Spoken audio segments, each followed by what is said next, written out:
সাবধান, শুক্রবার ভুলেও এই 5টি কাজ করবেন না। আল্লাহ ও তার রাসূল ওই সকল ব্যক্তিদের অভিশাপ করেছেন যারা জুমার দিনে এই 5টি কাজ করে। মুসলিমদের জন্য অত্যন্ত জরুরি একটি তথ্য দিব আজকে। শুক্রবার মানে গরিবদের হজের দিন, কিন্তু আমরা এই দিন এমন কিছু ভুল করে ফেলি যা আমাদের পরকাল জীবনকে জাহান্নামের দিকে নিয়ে যাবে এবং প্রিয় নবীর শাফায়াত থেকে বঞ্চিত করবে। অবশ্যই ভিডিওটি সম্পূর্ণ দেখবেন এবং সতর্ক হয়ে যাবেন। ভিডিওটি শেয়ার করে দিবেন যেন আপনার অন্যান্য মুসলিম ভাইয়েরা ভুলেও জুমার দিন এই কাজগুলো না করে। হয়তো আপনার একটি শেয়ারে একজন মানুষ ভুল থেকে হেদায়েতের পথে ফিরে আসতে পারবে। মুসলিমদের কাছে একটি প্রশ্ন রাখতে চাই, আমাদের প্রিয় নবী সাল্লাল্লাহু আলাইহি ওয়াসাল্লাম কি বার জন্মগ্রহণ করেছেন? অবশ্যই কমেন্ট করে জানিয়ে দিবেন। তো চলুন বেশি কথা না বলে শুরু করি আজকের ভিডিও। মসজিদ মুসলমানদের কাছে ইবাদতের স্থান হিসাবে পরিচিত।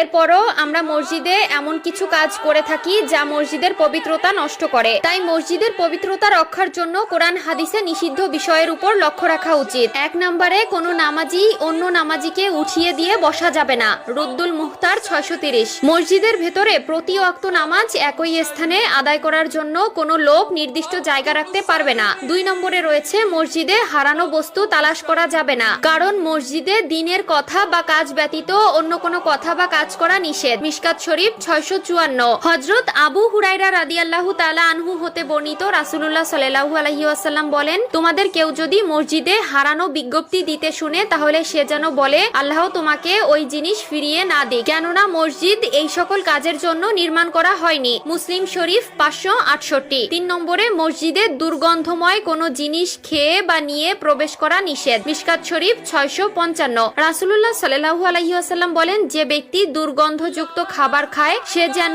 তার মুখ পরিষ্কার করা ব্যতীত মসজিদে না যায়, কারণ মানুষের মতো ফেরেশতারাও দুর্গন্ধ বস্তু দ্বারা কষ্ট পায়। 4 নম্বরে মসজিদে উচ্চ স্বরে ও দুনিয়াবি কথা বলা যাবে না। মিশকাত শরীফ 689। 5 নম্বরে মসজিদে অপরাধের শাস্তি ও শাসন করা যাবে না। মিশকাত শরীফ 679। এছাড়াও রয়েছে মসজিদের রাজনৈতিক মিটিং করা মসজিদের আদবের খেলাফ। রাসূলুল্লাহ সাল্লাল্লাহু আলাইহি ওয়াসাল্লাম মসজিদে বসে অশ্লীল কবিতা পাঠ করা এবং বেচাকেনা করতে নিষেধ করেছেন। সুনানে আবু দাউদ ও তিরমিজি। প্রিয় দর্শক, অবশ্যই এই বিষয়গুলো খেয়াল রাখবেন।